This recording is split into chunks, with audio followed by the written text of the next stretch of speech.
it from day one since it got here. Behind it from coming here. And we have been behind it from day one since it got here.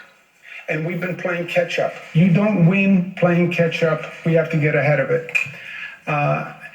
The second rule is never underestimate your opponent. And we underestimated this virus. It's more powerful, it's more dangerous than we expected. And the third point is plan forward. Get ahead of it. Get ahead of it. Fight the fight today, yes, but anticipate the next battle and plan for the next battle. And the main battle is at the apex. We're still going up the mountain. The main battle is on the top of the mountain. That's where the main battle is going to be, the apex of the curve.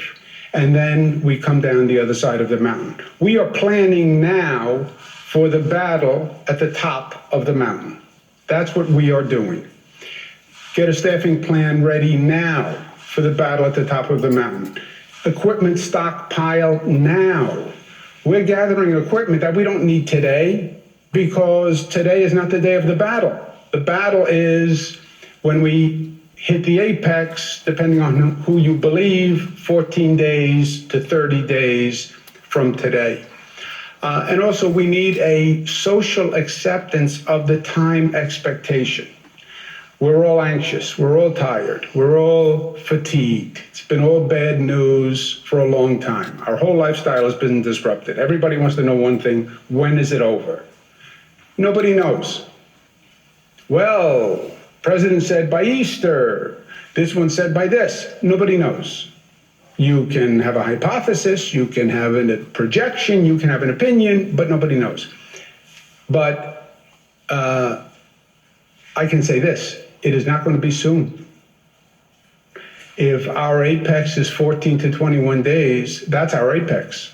You then have to come down the other side of the mountain once you hit the apex.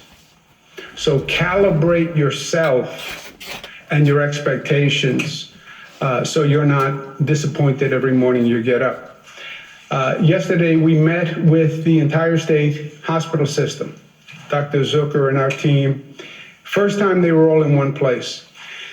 And we said to the hospital system, look, what I just said to you, we're dealing with a war. We're dealing with a war we've never dealt with before. We need a totally different mindset and organizational transformation. We can't do business the way we have always done business. We need an unprecedented sense of cooperation, of flexibility, communication, and speed. And that's what we talked through yesterday, and we have to do it now.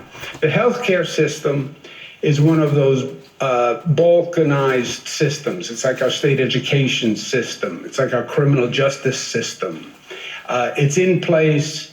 It's fragmented. They have their own identities, their own associations. It's regionally organized. That all has to change. We don't have the ability to meet the capacity of our healthcare system as an entirety. That assumes the healthcare system is working as an entirety. That's not how the healthcare system is organized now. We have New York City hospitals, and then we have Long Island hospitals, and then we have Westchester hospitals, and then we have upstate hospitals. That has to go. Even in New York City, you have two basic hospital systems in New York City. You have the private hospitals, voluntary hospitals, about 160 of them, which are some of the finest healthcare institutions in the United States of America.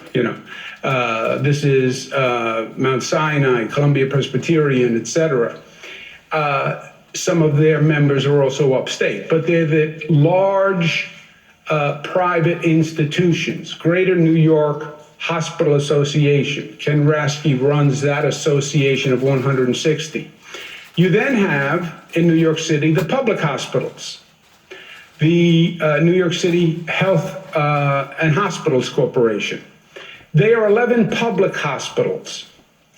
They are a universe, and then you have the private hospitals as a separate universe. The 11 public hospitals are the hospitals that in many ways have always been under greater stress and greater need. We have to get those two systems, the private system and the public system in New York City, working together in a way they never did before.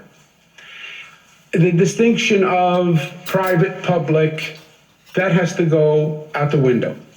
We are one healthcare system. On top of that, it can't be the downstate hospitals and the upstate hospitals and the Long Island hospitals. When we talk about capacity of beds, when I say we now have 75,000 beds, that's a statewide number. That means those beds have to be available to the people in New York City or Nassau, even if those beds are up in Albany. So combining that whole system, and you're no longer just the Western New York hospitals or the Central New York hospitals. It's one coordinated system. It's much easier said than done, but we have to do it. On top of that, you have to overlay the new federal beds that came in, that are an entirely new component. We have Javits Center, 2,500 beds. We have the USNS Comfort, 1,000 beds. We're planning other federal facilities. These all have to be coordinated on top of the existing hospital network. So you see the organizational situation that we're dealing with. And let's be honest, and let's learn from the past. We know where we have to focus. We know where we're going to have problems in the next hospitals, because the hospitals that have the least capacity, that have already been stressed, are the hospitals that are not going to be able to handle the additional load. That is a fact. You know which hospitals were struggling. We do reports all the time about the financial capacity of hospitals and what hospitals are in stronger versus weaker position. The hospitals that are in a weaker position are the hospitals that are going to suffer when they then carry an added burden. That was Elmhurst Hospital. It happened to be a public hospital. It happened to be a public hospital in a place of density. It happened to get overwhelmed. And that's what, then you saw the burden on the staff. You saw the emotion, you saw the stress. That can't happen. And that's what we talked about yesterday. And people said, well, Elmhurst isn't my responsibility. Elmhurst is a public hospital. The city runs it. I don't run it. It's New York City. It's not a private hospital. I don't care which link breaks in the chain. The chain is still broken. It doesn't matter which hospital, which link. Any link breaks, the chain breaks. The healthcare system is a chain. It breaks anywhere, it breaks everywhere. That has to be our mentality.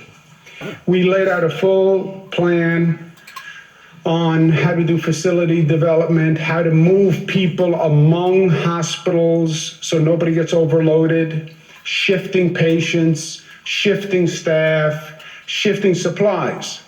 None of us have enough supplies. Okay, then let's pool our supplies and let's put them out to the people who need them.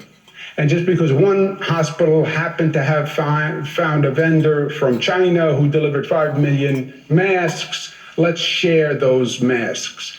And we talked about that yesterday. We also talked again at length about ventilators, which is, everybody knows, is a key piece of equipment, identifying all the ventilators in the state, who has them in a stockpile, who ordered them, who expects them to come in, and we'll have one stockpile of ventilators that we can distribute for everyone who needs them. We also talked about splitting of ventilators, because that's a technology that does exist. It's been used before. It's not ideal. You take one ventilator and it's used for 2 patients. The federal government is a partner in this, obviously. I spoke to the president again yesterday about this situation. I spoke to the vice president. I spoke to Jared Kushner. The White House has been very helpful. We have to get the federal agencies on the ground to understand how this operates, especially FEMA, because we have to be coordinated and people have to know what they're doing. And this is no time for anyone to be learning on the job. It's no time for guesswork. I want to weigh in on what he's talking about right now to the general public in the rural areas, out in the country. Most people, and generally speaking, that live in the country, I can verify for around here, don't have a clue in what city life is truly about, other than what they have seen on TV and possibly read in history books, and a few of them has occasionally went up there for a 2 or 3 day stay, basically to visit the monuments and look at the Empire State Buildings and maybe the Statue of Liberty and different things towards visiting. But most people, and generally speaking, that live out in the country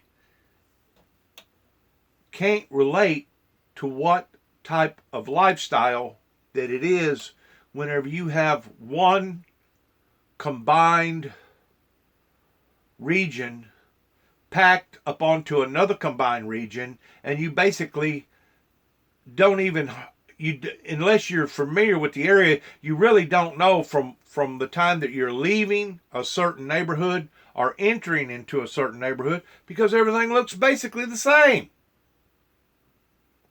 It's nothing but cars, concrete, and asphalt, and people.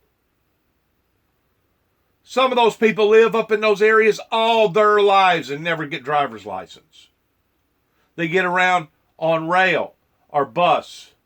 They have other means towards transportation because it costs a lot of money to own a vehicle, number one. Number two, it costs a lot of money to park a vehicle up there because they're limited in space.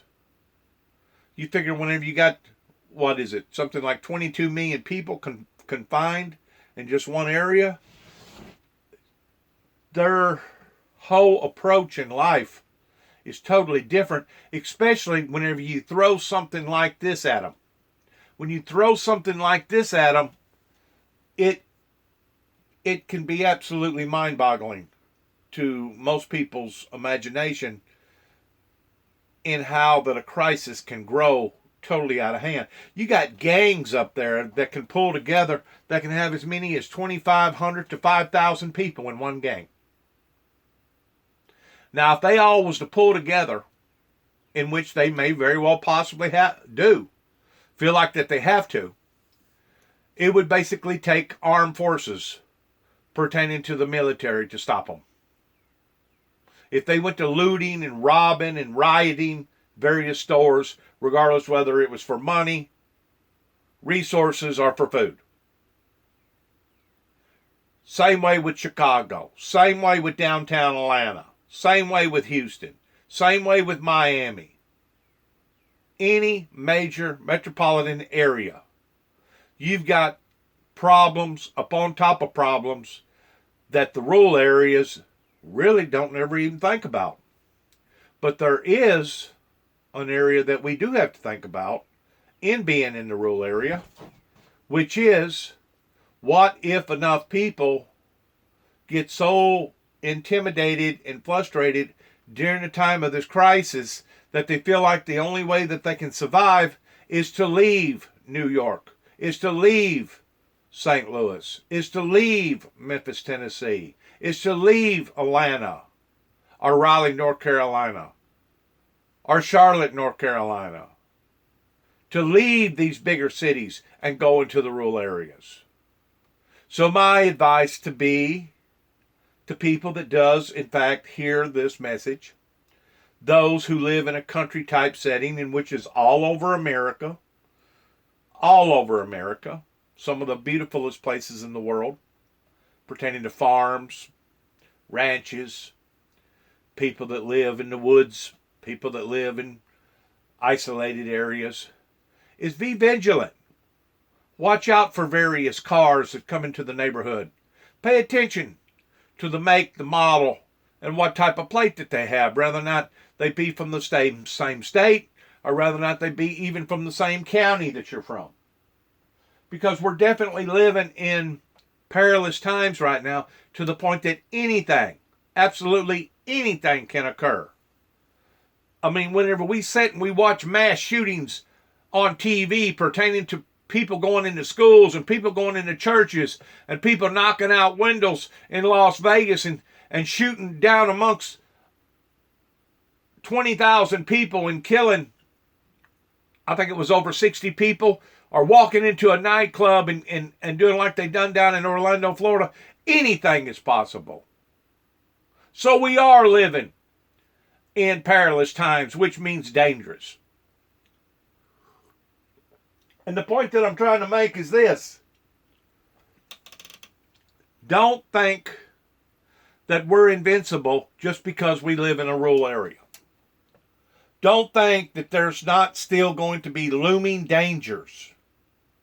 And even if it doesn't come in the form of an actual disease pertaining to the coronavirus, there's always that chance that somebody has gotten shooken up, somebody is panicking, somebody feels like that they just got through losing their whole life because they've lost their job, they've lost their lover, they've lost their home, they've basically lost their life. And at that point in time, that individual becomes, or could become, a very, very rootless,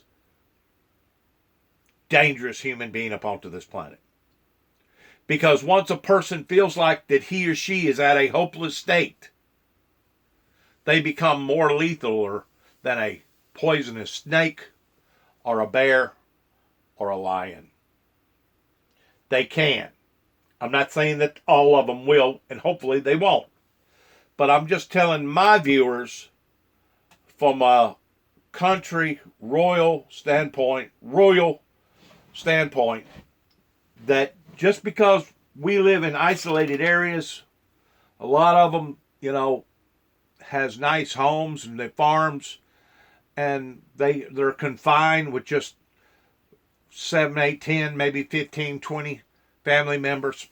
Some of them ain't that big. But don't think that you're exempt from some of the problems that's going to occur because of all this.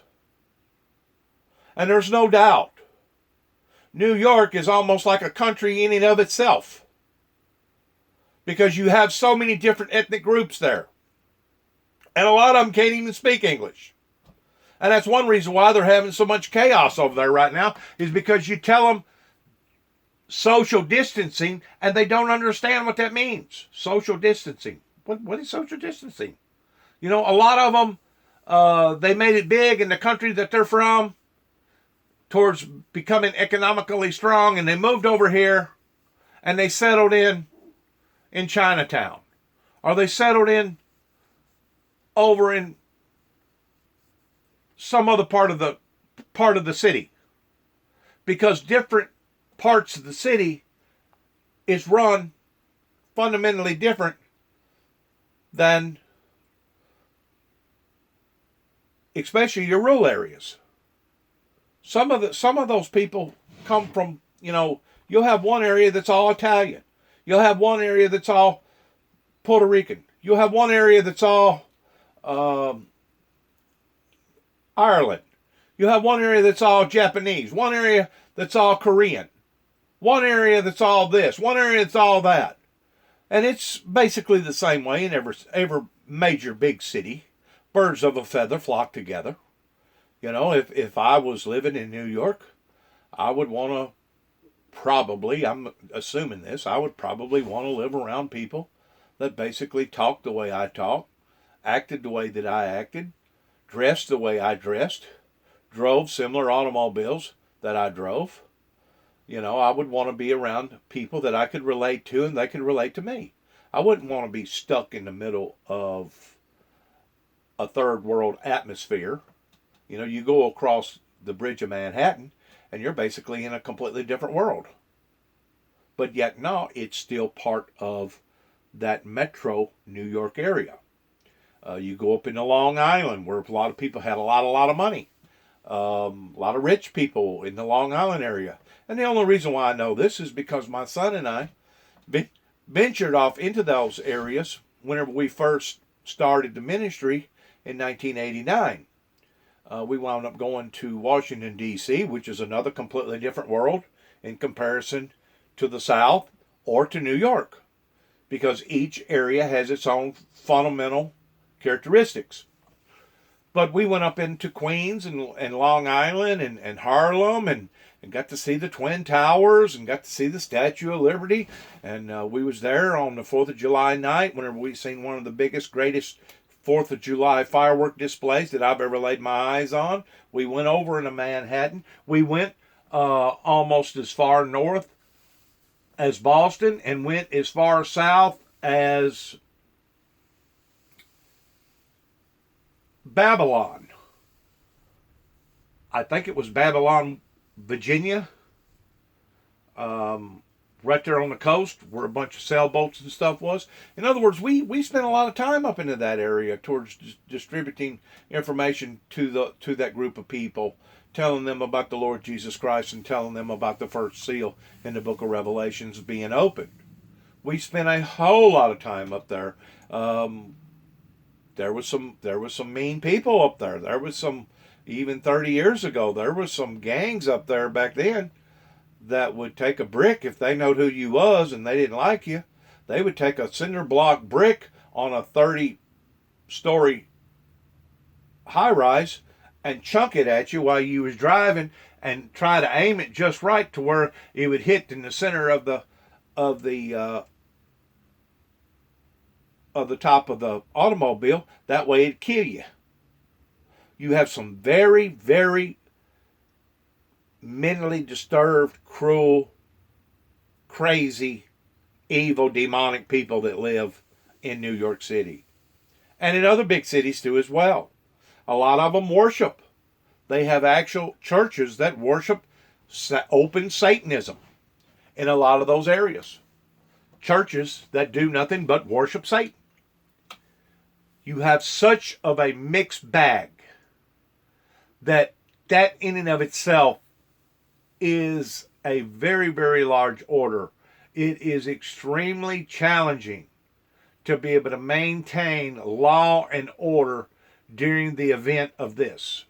And I'm going to say, if anything has helped, if there is and was any type of silver lining to 9/11 pertaining to the terrorist attack, it has allowed for certain agencies in that area to know how to pull together and combine their resources. That way they become an army as one.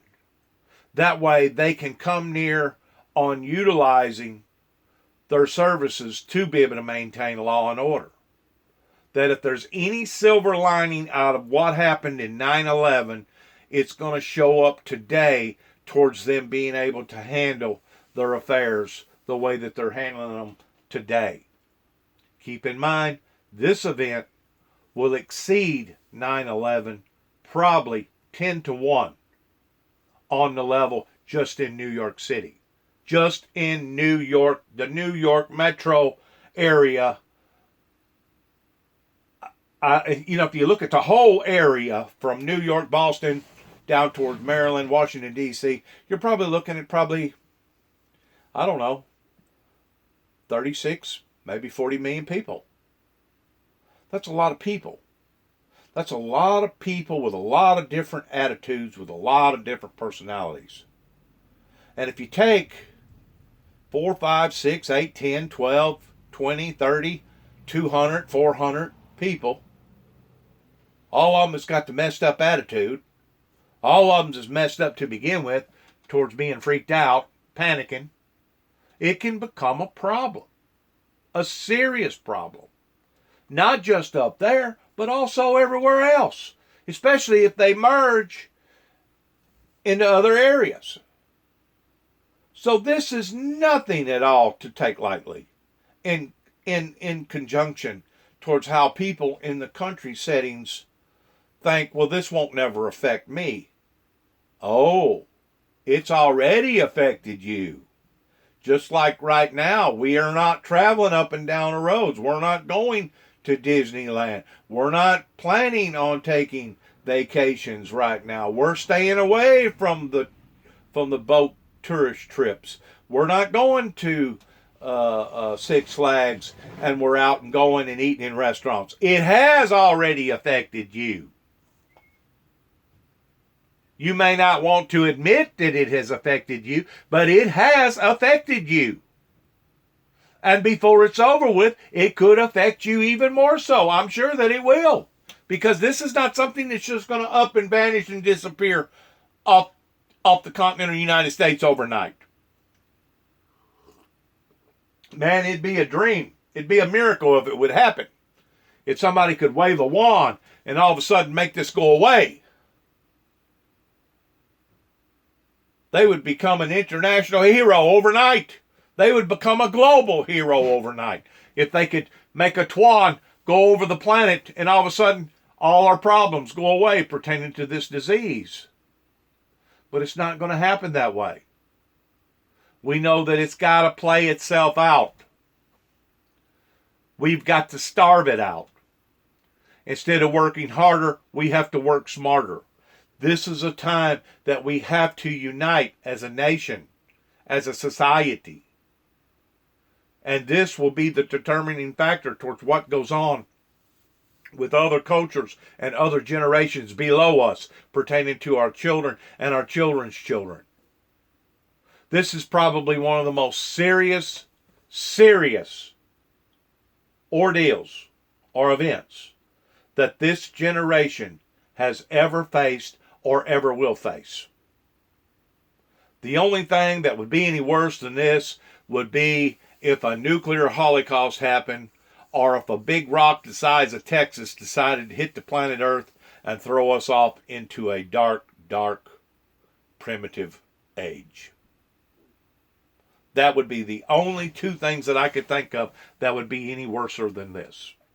Either a nuclear holocaust to where the world went absolute crazy towards trying to destroy each other, or if a rock the size of Texas comes zooming down up onto the planet doing 24,000 miles an hour, that wouldn't matter if it hit this side of the continent or the other side of the continent. It would affect each and every person on this planet. In addition to all the earthquakes, in addition to the sun becoming dark, in addition to agriculture not being able to grow crops properly because of all the smut and all the ash going up into the atmosphere, it would be just total chaos. It would be absolutely total chaos. At least we have an opportunity to some degree towards still maintaining law and order, even if we have to use the United States military, Red Cross, Corps of Engineers, FEMA, whoever, to be able to do so. The United States, face it, has been spoiled. We've been spoiled with our freedom. We've been spoiled with our waste, towards wasting too much food, wasting this, wasting that. This is a country that has been spoiled. And this is really going to be detrimental in a lot of people's lives. If not physically speaking, it's going to be detrimental as far as how they normally conduct their lives and how they perceive other matters from this day on. In other words, this is going to be a game changer. And it's not just going to be a game changer to the elderly. It's not just going to be a game changer to the people that live in New York City. It's not just going to be the game changer to the people in the East Coast or the people in highly populated areas. It's going to be a game changer for all of us in some form or fashion. Regardless whether you live in the continental United States or you're on some little island somewhere. If you're down in Brazil, it's going to be a game changer. And hopefully, in the exchange of this game changing, we as a society will get better and not worse. Because I'm truly amazed that something like this hadn't already occurred because of the wickedness of man that has steadily been increasing since 9/11. Since 9/11. We've gotten worse. I mean, that's just like Saudi Arabia right now. Why have they lowered their prices in the exchange of a gas war with Russia? Other than to bring that much more grief to these major oil companies.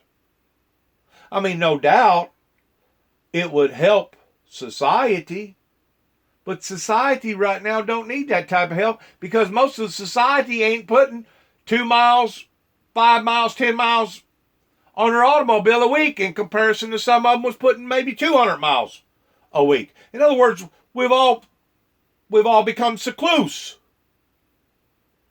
So what good is it doing to drop the price of gas if society can't get the benefit from it? Which really don't make sense. Why would the Saudis ever do this unless they was purposely trying to torment us? Torment us in the sense of dropping the gas whenever we don't need the gas right now because everybody's sitting at home. We're not using the jets.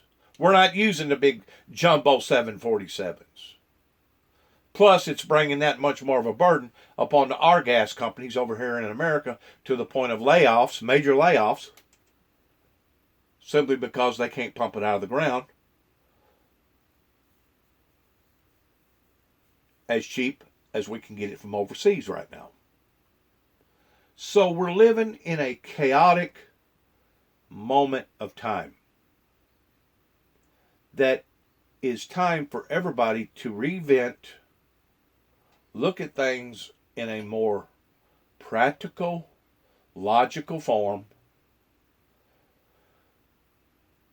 We're no longer living in fairy tale land like everybody thought that we was living, like we was all invincible and couldn't nothing like this happen to us. Now we have to deal with the problems in society the best that we can. And we're going to be working through that today. PPE, same thing. We want to know what everybody has. One stockpile would distribute it fairly. Testing, how do we get out? When does this end? This ends when we get a fast track test, an at-home test, a 15-minute test. And people can then find out when they can go back to work because they're negative. We're working on additional testing. As I said, the Department of Health has a new test, but that's when this ends. We're also working on the new medications. We're leading the country in many of those developments. We have saliva testing now. We're working on the antibody testing, and we're working on the plasma testing at the same time. We put together a central coordinating team. It's going to be led by the Department of Health. Westchester's on it, Greater New York is on it, Haines is on it, New York City is on it, Long Island is on it. If the federal government is going to participate, they have to be part of this team because we have to know what we're doing. And I don't want FEMA coming in and blowing the coordination of what everyone is trying to do. The coordinating team is going to organize upstate, downstate transfers, set patient loads for hospitals, right? So if one hospital gets up near a overload capacity, let's call it, those hospitals start to send patients to other hospitals before they get up to their max within the New York City public hospital system, within the Greater New York private system, and then among the different systems. So different mentality. But we have to do it. We said 2 missions. One was hospital, second was individual responsibility. Individual responsibility is about discipline, it's about selflessness, and it's about being informed. The basic point is stay at home. The point is stay at home. I know it's hard to stay at home. And I know everyone thinks, I can go out and I can be smart and I won't get infected because it's me. I'm a superhero. It's not going to be me. That is not true. And it's not just about you. It's not just about your health and your life that you're playing with here, my friend. You can infect other people. So I've been trying to communicate this many different ways for many days. We still see people coming out who don't need to be out. Even for essential workers, people have to be careful. And again, I've been trying to communicate that everyone is subject to this virus. It is the great equalizer. I don't care how smart, how rich, how powerful you think you are. I don't care how young, how old. This virus is the great equalizer. My brother Chris is positive for coronavirus, found out this morning. He is going to be fine. He's young, in good shape, strong, not as strong as he thinks, but he will be fine. But there's a lesson in this. He's an essential worker, member of the press, so he's been out there. If you go out there, the chance that you get infected is very high. I spoke to him this morning, and he's going to be quarantined in his basement at home. He's just worried about his daughter and his kids, that he hopes he didn't get them infected.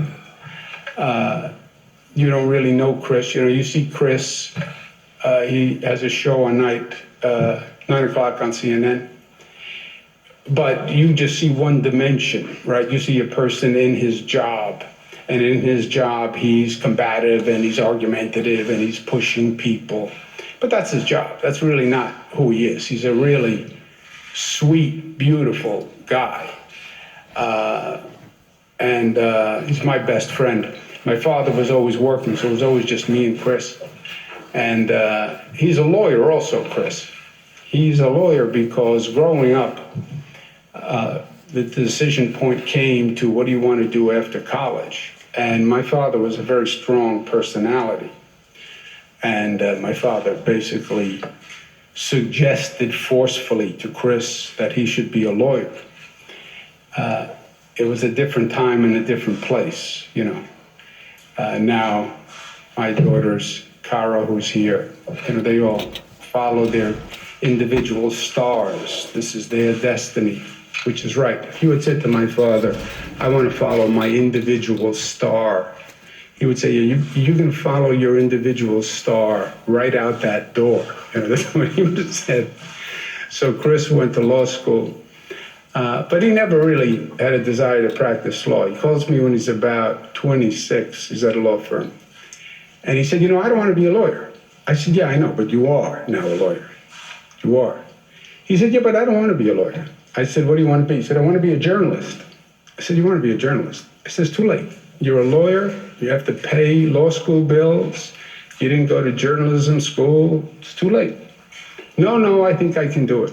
And God bless him. He quit the law firm, went to work for Fox TV, which is a whole separate conversation in the house, and then worked his way up. He's at CNN. He does a beautiful job. But a sweet guy. And now he's quarantined in the basement. But it's funny as heck. He says to me, even the dogs won't come downstairs, he says. But he is concerned about his wife and his kids. But the reason I raise it is he's smart. He's social distancing, yes. But you wind up exposing yourself. People wind up exposing you, and then they find out they're positive a couple of days later. And I had a situation with Christopher 2 weeks ago that I even mentioned. My mother was at his house. And I said, that is a mistake. Now, my mother is in a different situation. She's older, and she's healthy, but I said, you can't have mom at the house. And he said, no, mom is lonely. She wants to be at the house. I feel bad. She's cooped up in the apartment. I said, yeah, I feel bad. She's cooped up in the apartment too. But you bring her to your house, you expose her to a lot of things. You have the kids there. You have your wife there. You're coming and going. Your wife is coming and going. And you could expose mom to the virus. And love is sometimes a little, needs to be a little smarter than just reactive. And we had a whole discussion. In truth, now he's informed, I'm informed. Was that dangerous? Was that not dangerous? So I went back to Dr. Zucker. I said, look, we have to tell people, what are the rules? How does this work? That's when I came up with Matilda's Law. And I said I named it for my mother. And it was very clear about people who are older and what they should be exposed to. My brother, that was 2 weeks ago, if my brother still had my mother at his house, again, out of love and